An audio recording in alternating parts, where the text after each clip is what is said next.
If you haven't heard yet, I just launched Future of Work Leaders, a global community of the world's top people leaders shaping the future of work and employee experience. If you are interested in learning more and requesting an invite, and if you are a chief human or chief people officer, then head on over to futureofworkleaders.com. Again, that is futureofworkleaders.com. Hey everyone, welcome to another episode of Future Ready Leadership. My guest today, Amy Gilliland, President of General Dynamics Information Technology. It's an $8.5 billion company, around 30,000 employees. She's also a former Navy warfare surface officer and, the most important job, a mom of 3 young kids. Amy, thank you for joining me. I'm so pleased to be here. Thank you for having me. Of course. So lots of questions for you today, but before we jump in, I'd love to just get a little bit of your background. So how did you get to become the CEO of General Dynamics Information Technology? What was your path like? Sure. When you were younger, did you always know you wanted to become a CEO? No, I did not. And I would say I'd have a really unconventional path to the job that I sit in now. Beautifully unconventional, which I like. But I went to the Naval Academy and graduated from the Naval Academy. Service was something that I knew I wanted to do. And so my great-grandfather, who helped raise me, was in the U.S. Navy, and he was an inspiration. My mom was a Army civilian for 40 years, so I sort of grew up around the military and served in the military. As you highlighted, I was a surface warfare officer, amongst other things that I did. And so there was a time to make a decision about whether you stay or move on. And for a variety of family reasons, I decided to leave the service, but wanted to remain very close to it. So sort of 6 degrees of separation, and really explored the aerospace and defense industry so that I could continue to serve the mission. And came to General Dynamics almost 20 years ago, and first started at the headquarters in a strategy, investor relations, chief of staff to the CEO. I ran HR. I did a whole bunch of jobs at headquarters and really learned the company, and then had an opportunity to come out and run profit and loss. And so with no knowledge of IT services and never having run a business before, I arrived at GDIT in April of 2017, and it has been a challenging and fabulous opportunity over the last 7 years. Let's talk a little bit about your time during the Navy. So what exactly is a Navy warfare surface officer? So what were you doing there? Yeah, I was serving on naval combatants. So the ships have officers and they have enlisted personnel. As a graduate of the Naval Academy, I was an officer, so sent to the Navy has 300 some odd ships, lots of different kinds of ships. Wow. I was on what you call combatants. So combatants are warfighting ships. I was on a guided missile destroyer, and on the ship, officers have various responsibilities. My job on this ship, my first job on the ship, was to be in charge of damage control and firefighting. So if the ship was to come in harm's way, or we had an accident or something, my division of young Navy sailors was responsible for helping to fight fires and save the ship in that kind of event. Wow, that's fascinating. Actually had a Navy SEAL on my podcast yesterday. We haven't released the episode yet, but by the time people are listening to this one, that one would have gone up. So I had 3 or 4 Navy SEALs on this show so far. Yeah. Well, we'll have to get you an aviator and a submariner, and then you'll round out the naval missions. Yeah. What were some of the most important lessons that you learned during your time in the Navy? I think some of the most poignant memories for me are on my first ship. So just to put some context to that, I went to grad school for a couple of years after the Naval Academy and arrived on my ship at the age of, 22, something like that, 23, with no experience of being, aside from a month or 2 in the summer while I was at the academy, but no real familiarity with a guided missile destroyer. Didn't really know the front from the back of the ship. I mean, I went to school, I learned about the gas turbine plant, but didn't really understand how you take a warship to sea, and particularly in harm's way. And all of a sudden, I'm responsible for firefighting and damage control, a really important mission on the ship. Yeah. And so why do I say that my memories were poignant? Because it was true deck plates leadership, really a leadership lab where I didn't know. The people that worked for me knew far more about the system of damage control and firefighting on the ship than I did. But my job was to figure out how to help them be successful. And that viewpoint has stayed with me for my entire career. It's very interesting because it also seems like that happened again when you became CEO of General Dynamics Information Technology, right? You said you didn't have that kind of crazy IT background. That's, So, yeah, so that's so insightful. yeah. So Yep. what is it about that? So I'm really interested in that because a lot of people think that to get into a role, especially in leadership, and I've talked to different types of CEOs on here, right? Some of them who have done all sorts of different jobs and functions and they feel very well positioned. And I've talked to other CEOs who were kind of like, well, I raised my hand and I didn't really know much about the role, but I told them I was going to work like crazy. I would learn what I needed to learn. And I got put into that role and was able to succeed. Mhm. And so in your case, both when you were in the Navy and when you became CEO, you didn't necessarily have the technical skills, but you had more of the what is it that the attitude, the mindset of being able to succeed in that role. Would you say that's kind of a fair way to put Yeah, it? just going back to what I learned in the Navy, because this is a really good parallel that you're drawing.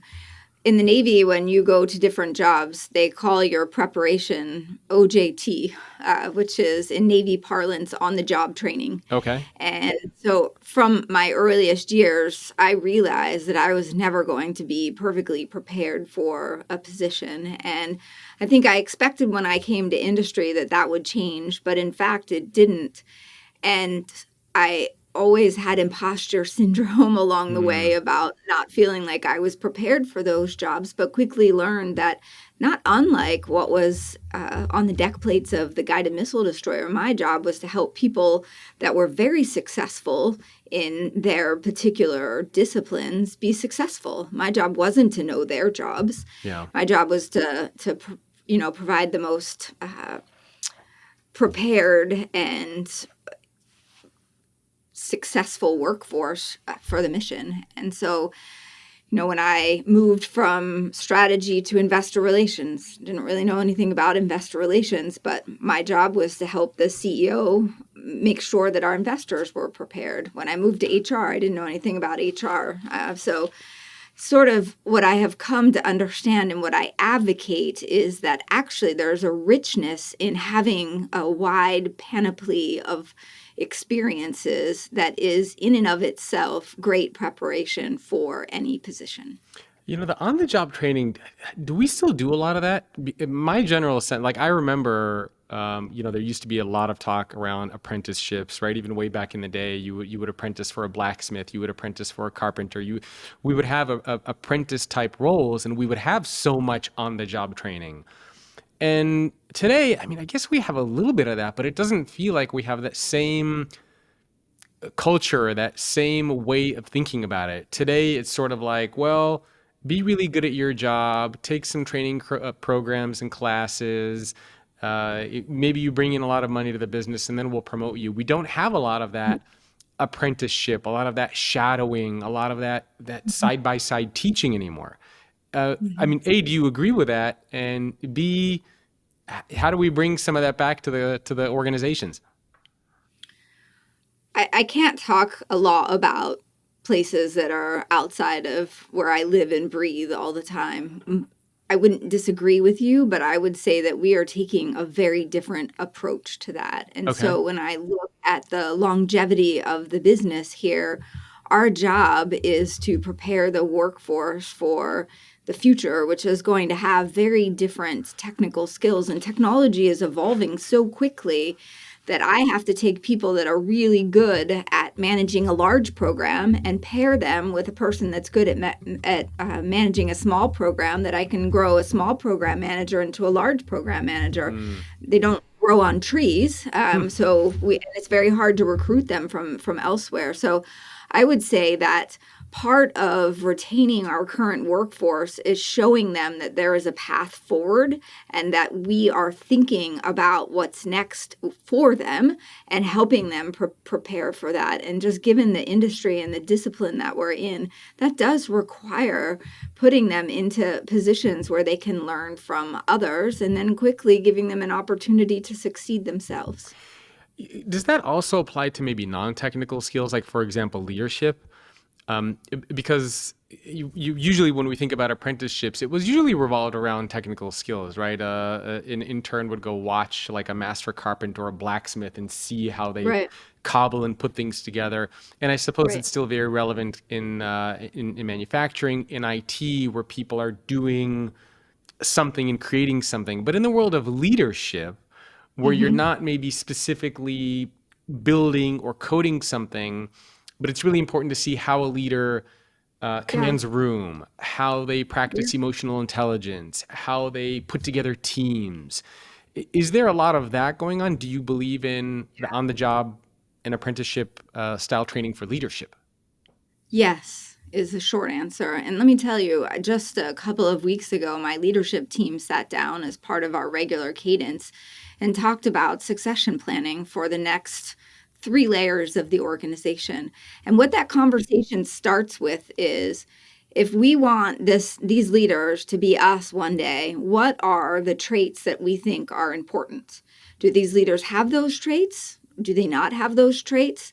And we come away with a specific list of opportunities or deliberate actions that we're going to take to put these leaders in those positions so they have an opportunity to demonstrate or learn those skills. And there's a great example right now. I won't go into any details, but there is a leader in our organization that a couple of years ago in this discussion, we said that person has great potential, but we need to put them into a position where they can expand the size of their portfolio, and we need to see how they deal with difficult things that come and really get their elbows in and learning. And that individual has performed magnificently. It's not always going to go that way, but you have to think ahead and prepare your current leaders, but you have to know what those what characteristics and leadership qualities are important for those people to succeed. So how do you do that? Like for example, inside of your company, Yeah. um, have you mapped out, what does it mean to be a successful leader here, or walk me through it, kind of that like Yeah. skills assessment side of things for leaders at your company? Yeah. So first of all, first and foremost, we have standards that we expect of our workforce. So our whole corporation, actually, I'm proud to tell you, and that's part of why I came to General Dynamics to begin with, aside from the important missions they serve. Is this company is very vested in its ethos. And so honesty, transparency, trust, alignment. Those are the four values that undergird how we act. And so obviously I just want to make the point that those are table stakes and those behaviors have to be modeled. So first and foremost there. Then as you move up the leadership chain, there are other characteristics that you need to be able to demonstrate. For instance, how collaborative are you? How Hmm. curious are you? How do you behave in difficult situations?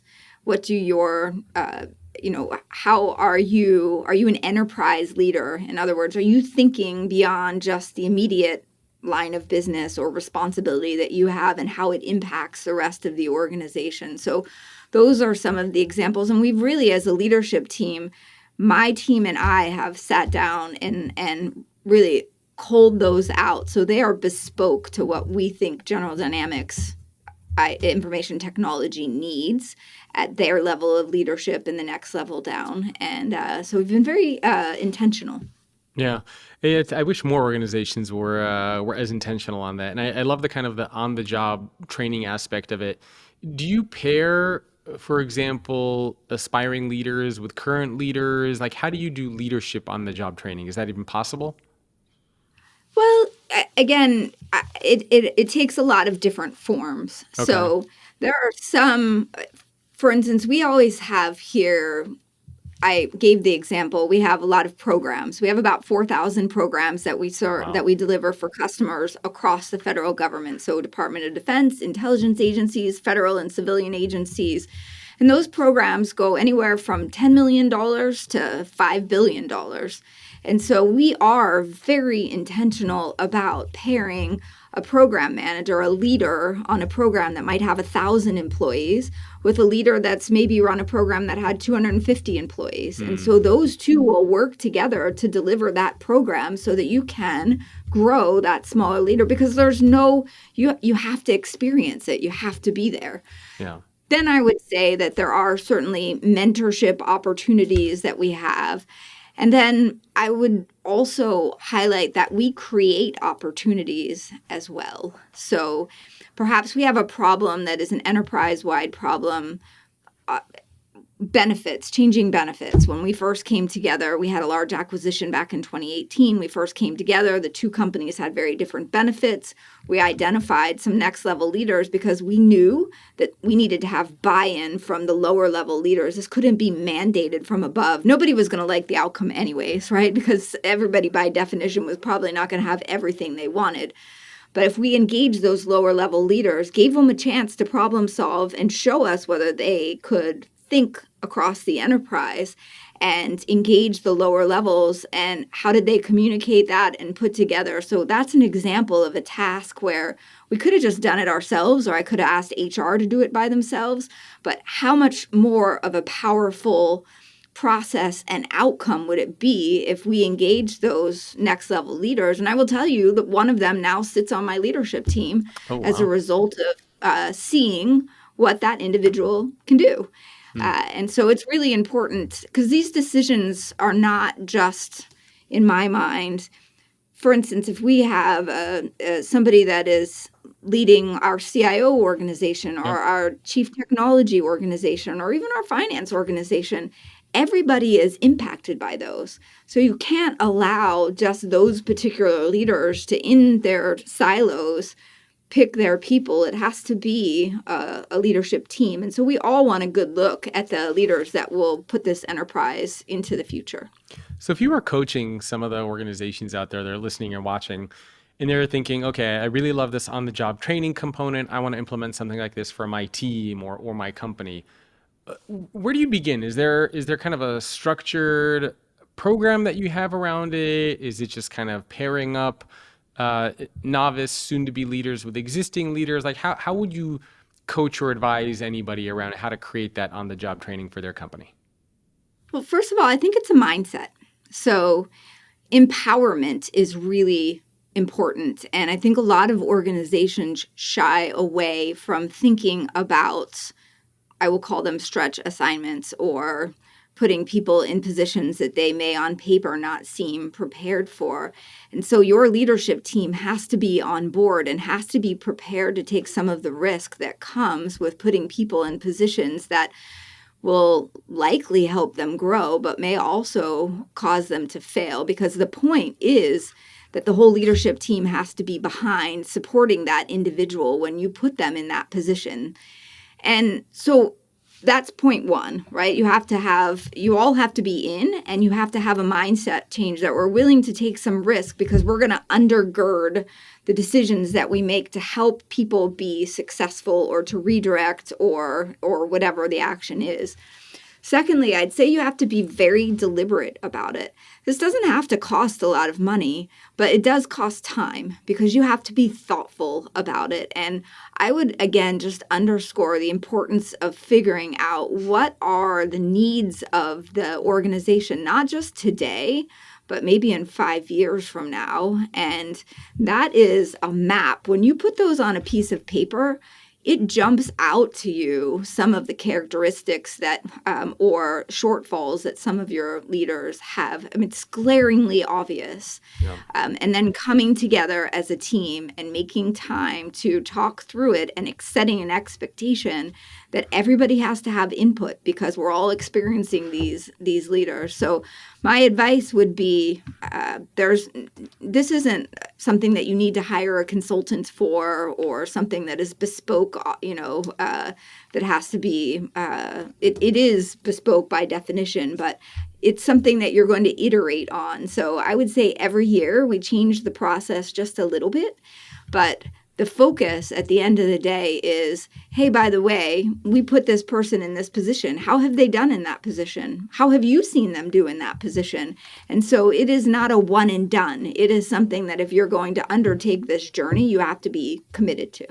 Yeah, I like the mindset approach because, one of the places at least I see a lot of organizations and leaders get stuck is they feel like they need a whole program and they need a strategy plan and and it becomes such a comprehensive thing that it takes a year to put something like that in place, as opposed to kind of just teaching your leaders, hey, if you see anybody on your team that has potential, spend some time with them, have them kind of shadow you around, talk to them about stuff, making it more informal and valuable, as opposed to having it take a year Yeah. or two and scorecards and then at that point it's like, why bother going down that process?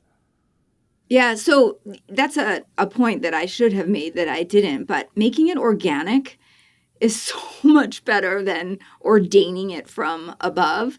I will tell you that I was prescriptive last year. I was solving a different issue on some first year and veteran attrition numbers that I wasn't happy with. But I mandated a career conversation for everybody in General Dynamics, all 30,000 of us. And I explained that this was not to torture those employees that would prefer not to have these conversations, or those managers that find these conversations awkward. I provided training for all the leaders as a reminder, hey, I know things are different. Leadership post-COVID, leadership in, again, it feels weird to keep going back to COVID, but leadership today is different than leadership yesterday. So let me give you some tools and talking points. If you haven't done this in a while, I want you to be successful. And what we're finding is that if employees feel engaged and supported, and if managers feel like they have a responsibility to think exactly that about what is next for their employees, it has to go two ways. Employees have to be curious and managers have to be thoughtful and supportive. And those kinds of dialogues, my ultimate goal, aside from improving our attrition numbers, which, by the way, we did, was to create an engagement that actually made employees feel like, we want you to thrive in your career here, and we're thinking about what's next for you. And it creates that organic mindset you just alluded to. Can you talk a little bit about that? So is that like a structured program that you have in place? Yeah. So in January of 2023. Okay. Oh, so fairly Just recent. to put some context. Yeah, fairly recently. So last year, I was really spending a lot of, I spent a lot of time on the deck plates. I never got away from that in the Navy. My favorite day is a day out on a program, whether it be here or overseas, visiting with employees. And employees will tell you things for sure. So I get a lot of feedback in those, and I process that over time.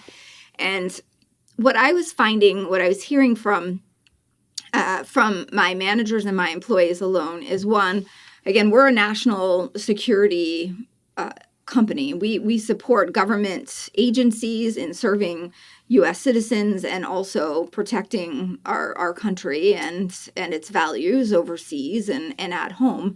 And so the mission, as you might imagine, has changed quite dramatically, both whether we're talking about cyber attacks on our country as our enemies thought we were distracted in COVID, or the geopolitical things that are sort of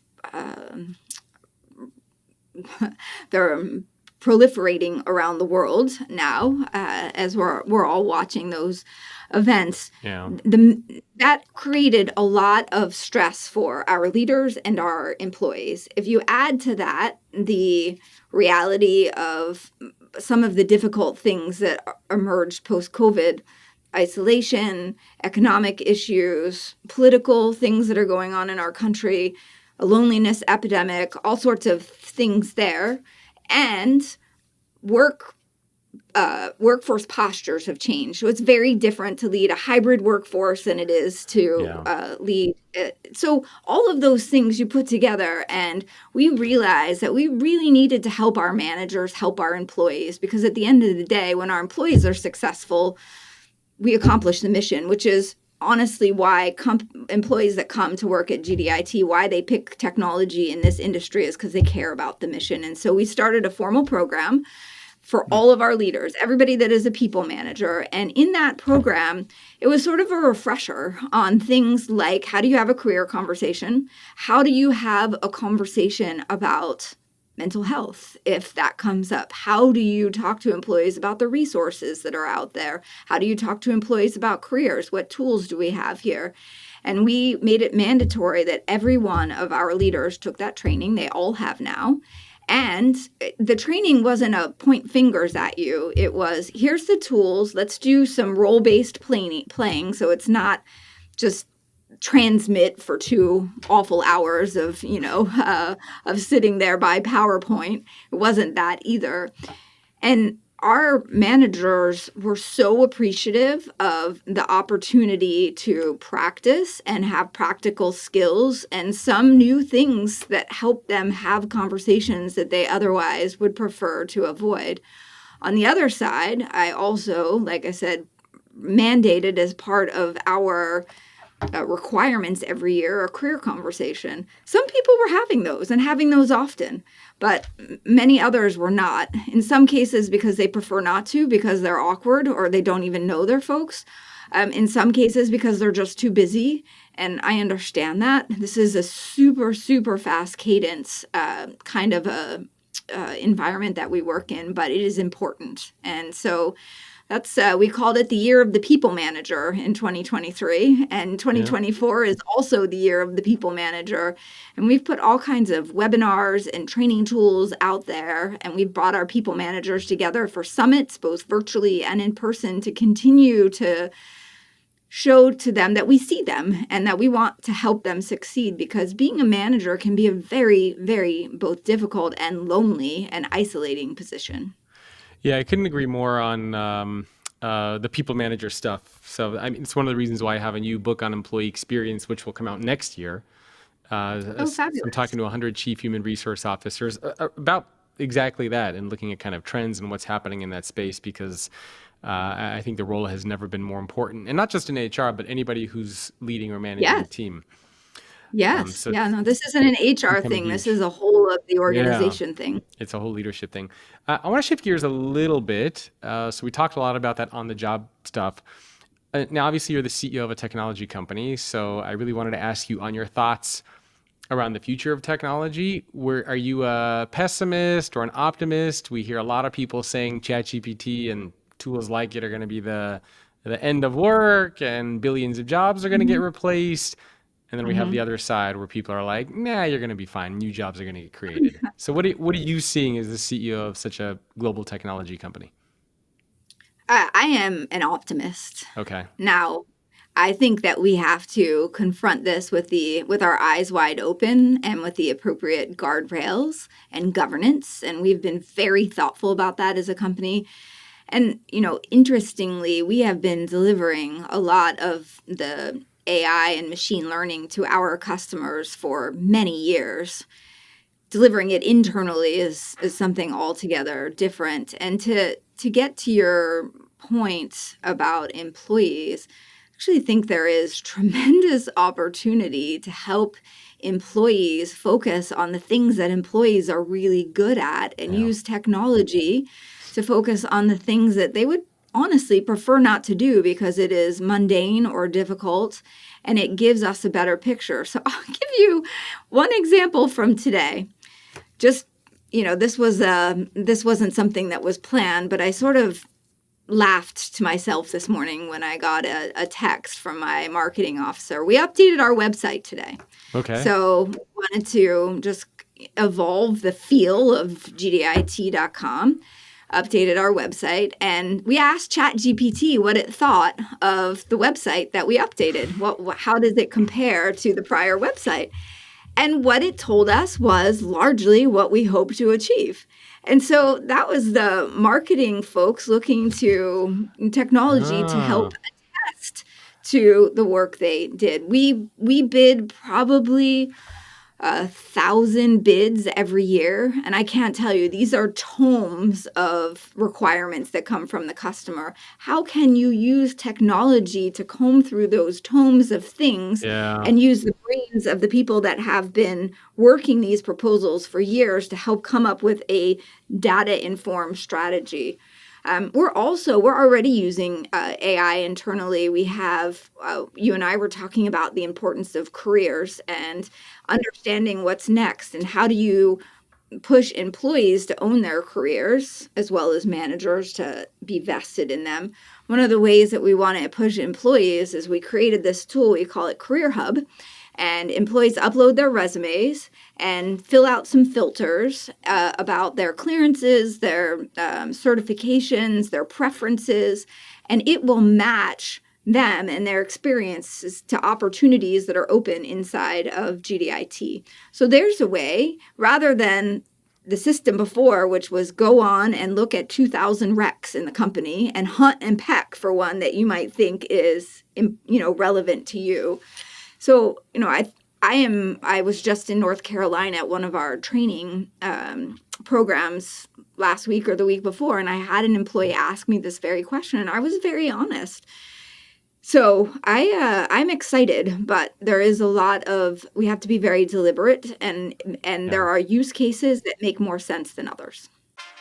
People leaders are moving beyond traditional HR to shape the future of work and employee experience at their organizations and for the world at large. The problem is that these leaders don't have the network or the resources to do so effectively. That's where Future of Work Leaders comes in. This is a brand new global community I put together of the world's top people leaders from brands including Neiman Marcus, Johnson & Johnson, Dow, Lego, Northrop Grumman, and dozens of others.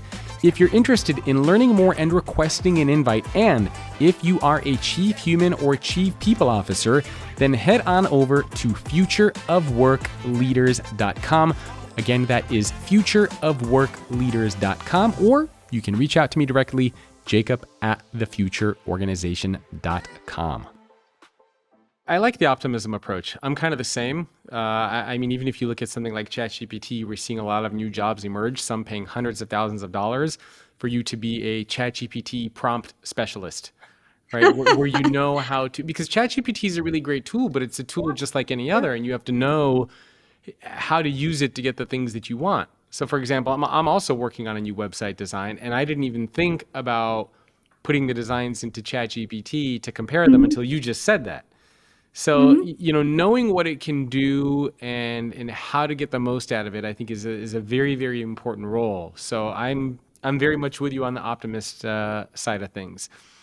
And now kind of building on the technology piece, it's very relevant to think about, how to be a future ready employee or how to be a future ready leader. You kind of mentioned the future angle yourself. So what does that mean for you? How do you prepare for the future? I mean, if you're an employee that's working for General Dynamics IT, you're thinking about your job, your career, or maybe you're a leader there. How do you stay future ready? Yeah, no, it's a great question. So by definition, at GDIT, we have to think about the future all the time. So let me give you a couple of examples. So first of all, our average contract is 5 years in length. So every 5 years, we are having to execute for our customers and innovate for them such that when it comes back for competition with 6 to 8 to 10 competitors, that they want to keep us around. So we have to do more than just make the donuts, as I say. We're always campaigning to keep our job. Now, the other part of it is not just the time-limited nature of our contracts, but think about warfare, because that's what we do at the end of the day, or citizen services. It is evolving so quickly. And our job, we're called Federal IT Service Integrators, or FSIs. Our job is to bring the best of technology that is out there together with our knowledge of the mission. We've been doing this for many years. But so how do we pair those together? So by definition, we are thinking about the future all the time. Now, to your point, my leaders in this company are coming together every year to say, okay, we're talking to our customers all the time because honestly, what we do is dictated by what our customers Yeah. want. We can't be out there coming up with great science projects because my technologists will definitely come up with those. I love them. I love my technologists, but it has to pertain to the mission. So everything is informed by what the customer, and you can see 5 years out what procurements, right? What requirements are coming out from the customer. We look at those, we look at the market that we're operating in, and we adjust the course of the ship. And so we have a blueprint that I put out there because the important being future ready means bringing the whole workforce with you. So this isn't something that my leaders and I can do by ourselves. The workforce has to understand the role that they play in doing it. And that has to be really simple. So we have a blueprint that says to be a thriving company in 5 years from now, we have to bring more to the mission, right? That's about bringing technology to the mission.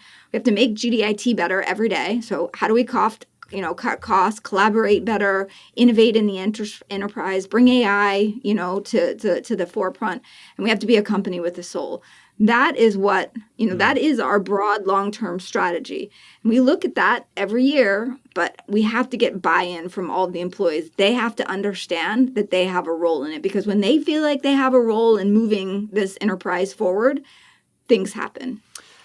Yeah, I like that approach. It's so hard to think a few years in the future, but I guess one of the things that I noticed about yours is it's more, I don't know if you want to call it conceptual, but it's less about um, a specific target and more about values or qualities or characteristics that you want the organization to embody, which will then help you achieve whatever might be happening in the future. And so Yeah. I kind of like that approach. Let me tell you, there are clearly financial targets that we have, Okay. but to your point, I believe that if the company is focused on doing those things, the numbers will result. If we engage our employees and support them and give them good technology solutions and train them and give them the skills, they will sell them to our customers. We will support the mission and the business will thrive. And so, they cascade off of one another. But I've learned in this business that if you don't have the whole of the enterprise behind you, you can't rule from the top 30 seats or 50 seats or 60 seats. But it is extremely powerful in the inverse. Yeah, yeah. And I think that's probably a good lesson for a lot of organizations is to identify. Well, actually, maybe you can unpack that a little bit. How do you think 5 years in the future, right? Because I love Yeah. that kind of futurist angle and perspective. There used to be a time where companies would create 5-year plans, 10-year plans, and now everybody's saying, that's useless anymore. We can't even see past the end of the year. So and you're saying you have 5-year contracts. Do you do some kind of like scenario planning or foresight? Like, how do you project that time period? So we have distilled down. So there are very fact-based ways you can look at this. We call it a pipeline. It is opportunities to bid on requirements for the customer for contracts. And I can look at those 5 years out and I can see what are the skills that my workforce needs in order to bid or pass performances. Where can we show we've done it before or have the skills to do it then? And so I know in broad brush terms where my workforce needs to be and what skills I have now. And so that is a very data driven, okay, we got to get there. And so we talk as an organization about what learning we need to create in order to how much do we need to fund certifications? Where do we have gaps? And frankly, we're just not going to get there. We just made an acquisition, for instance, based on that long-term plan of a Hmm. mission-oriented tech company in Tampa that works for Special Operations Command. They have a skill set and experience with a customer that we could build, but it would take a really long time, and I'm not sure we'd be as successful as having their experience along the way. So that's an example of a long-term strategy that leads to a short-term action to fulfill that. Now, I'm not going to always go out and build those capabilities. Yeah. Where are there capabilities that we can build organically? And we have 9 of those that we're investing in as an example. So we're very thoughtful, but just want to cap that by saying we're a people company at the end of the day. And it's really simple. Honestly, I could distill it into saying if we attract really great people here and we help them thrive, we are going to be successful. At its core, that's what this is about. Yes, we need to do technology. Yes, we need to deliver for our customers, but all those things happen if we have really great employees here. And so that focus on sort of human centric and company with a soul and how do we create that culture here, that is an enduring mandate for us. Well, let's talk about that for a couple of minutes before we talk about sort of the leader's toolkit section around the short-term versus long-term thinking. So, how do you create that corporate culture with a soul, the one that puts people first, that cares about people? Can you share a little bit about what some of those programs and strategies look like? Sure. So we have what we call a blueprint. I've alluded or mentioned this a couple of times. It says these are the 3 things we have to do to be successful. One of those pillars is be a company with soul. And being a company with a soul is helping our employees thrive. It is being a company that is a destination, a company that people want to come to, and one that has a strong ethos in how we behave and supports our community.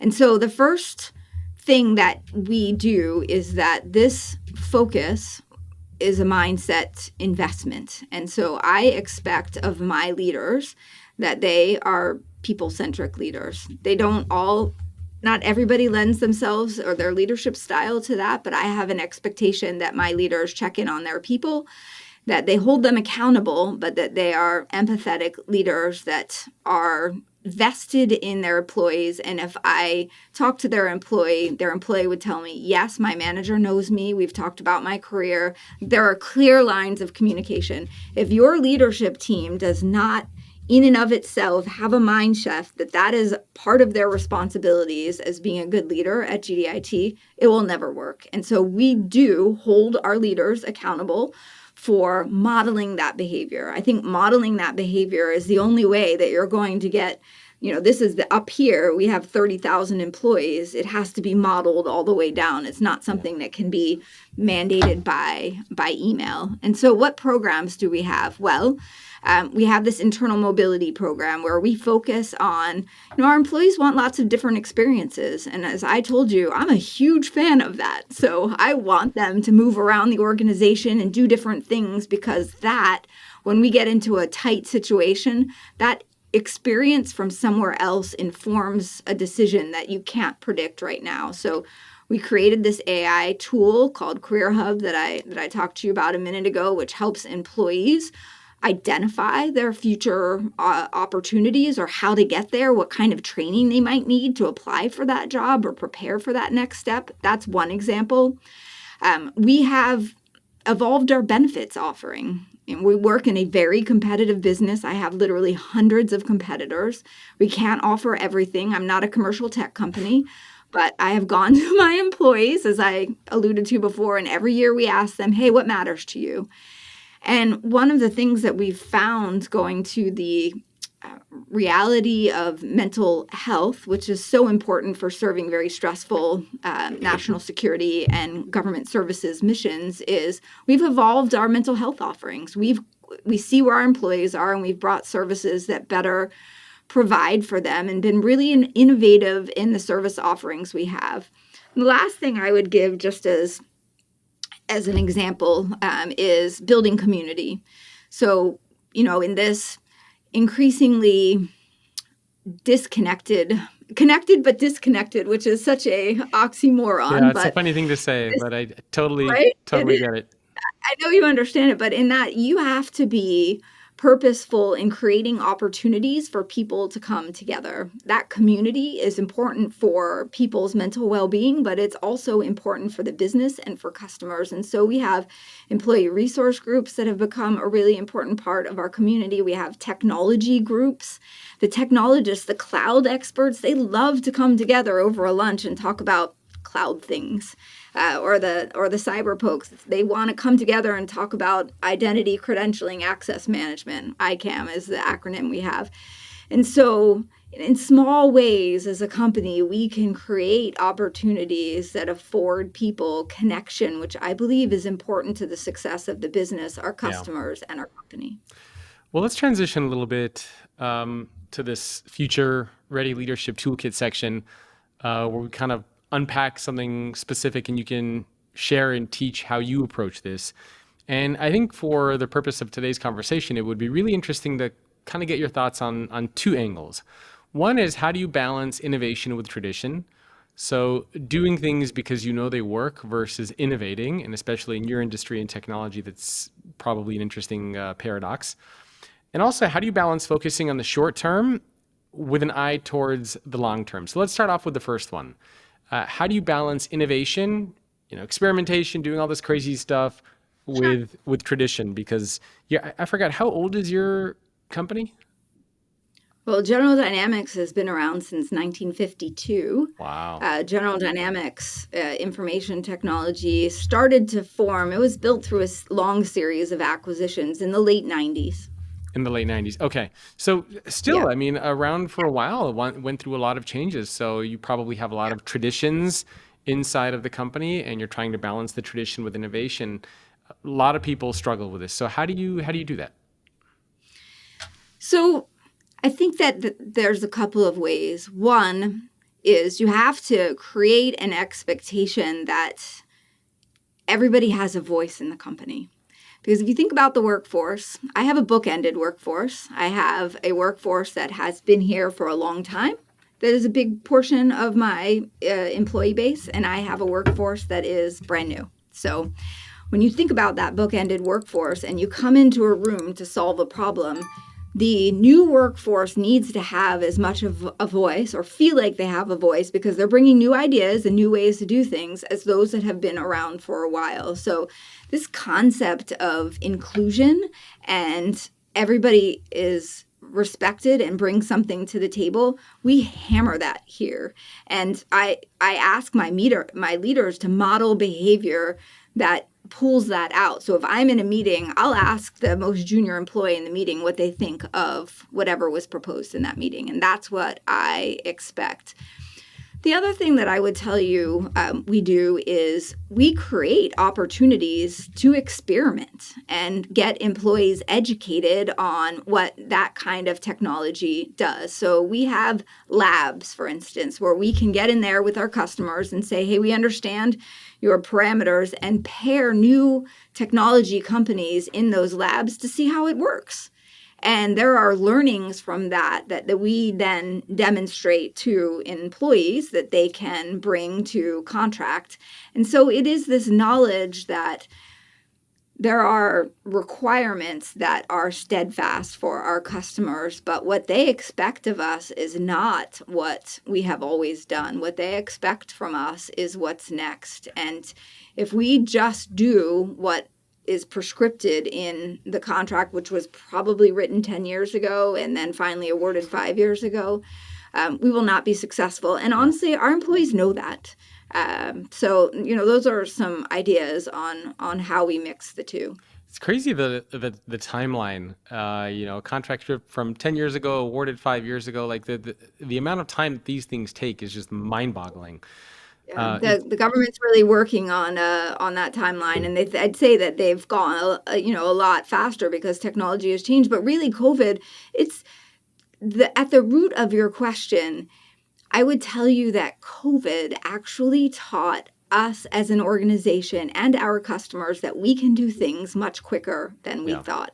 So, when we had to switch to remote work right after COVID shut everything down, we had a pilot that was planned for 6 months later with like 50 employees. Well, when we flipped the switch in March, everybody went over in 24 hours and it was wildly successful, yeah. right? Our customers, their roadmaps for technology were 5 and 10 years longer, and they realized the technology that they needed 5 years from now, they thought they needed right now. And Mm. so that has been an impetus for the workforce that, hey, the way we used to do things around here, we have an incredible opportunity and requirement and mandate to support the customer right now, and that's going to cause us to think Yeah. differently. So, but a part of that also, I'm assuming, means embracing failure. So, with Yeah. experimentation, obviously comes failure. So, if you had situations and experiences Yeah. where you have employees try something and it just fails, I mean, I don't know if you have any stories that come to mind, but how do you address and deal with the failure that's so needed for the innovation? Yeah. We get real feedback all the time because the way that this business operates is we bid on these contracts and we either win or lose them. And so every day of the week, we're winning or losing contracts. And we are looking at that. And many of my technologists are data driven folks. And so you can distill, and hey, AI can really help you distill. Where did you fall down? What did you try that was new? Or more often than not, you did not try something new. And here we are. So I would say from a growth perspective in the company, we are getting real feedback on failures. And honestly, as a growth organization, we have changed the way we prosecute new opportunities based on that. So, for instance, maybe you thought you understood what the particular requirement was, but you never talked to the customer about it, and so you guessed. Well, you guessed wrong. And you know what? You should have been in talking to that customer so you didn't have to guess. And now I'm going to ask you, did you talk to that customer or did you guess? Because if you guess, we're not bidding it unless you can tell me that you had that conversation. So we've gotten much more granular in trying to help the business succeed, but we get granular because we fail. Yeah. Yeah. And that's an important mindset to have. So, so when the failures happen, do you do some kind of like post-mortem Yeah. analysis on them? Yeah. Like how do you, and how do you contain the failure from being catastrophic and being big? Yeah. Well, so we have a lot of governance here. So I think having cross-functional conversations. I'm never in a room by myself with just the business. There Okay. are a lot of perspectives that come to bear because people bring all kinds of different ideas. And we want to create, there are many other examples aside from new business that I could give you where we bid a program, thought we could deliver it a certain way, and we failed. We're failing. The customer is not happy. We're not delivering. We didn't, we underbid on cost or we did whatever. And those people get to see a lot of me. And in that environment, what you have to do is create a mentality that says it's okay if you have a problem to raise your hand and say, I have a problem. You are not going to be denigrated for raising your hand. We can't help you if we don't know about No. it. And the longer you wait to tell us about it, and let me show you the resources that I can bring forward and what did we learn from it and how are we going to how are we going to take the next right step. So I think a lot of the mindset for us is saying, hey, we want to help you. It's okay to have problems here. We don't like failing, but we make mistakes. And it's about how we deal with those situations and who we bring to bear. And what did we learn from it? There isn't a failure in this company that we don't have a learning from. And we try to educate the organization in our leaders forums about those failures. So we don't hide them, we talk about them. And I think that's really important. Yeah, no, I agree. And not every leader, not every company is comfortable talking about that. So it's important to kind of bring them to light. And I like the kind of learning angle. Last question for you before we wrap up. Kind of building off of that is balancing the short-term versus long-term thinking. This seems to be a very big struggle for a lot of leaders. They want to drive innovation. They want to think about the future of the business, where they can go. But at the same time, they're trying to meet their quarterly numbers. They have shareholders. So how do you balance that? I mean, even General Dynamics is a broader company. I mean, you're collectively probably in a similar situation. I think you're a publicly traded company, massive organization. So how do you constantly juggle those two things? So fortunately, my chairman and chief executive officer, she deals with the shareholder. So my job is to deliver on my fiduciary responsibilities to her as a business. And to your point, one of those is to think about what is the long-term plan for the business? Yeah.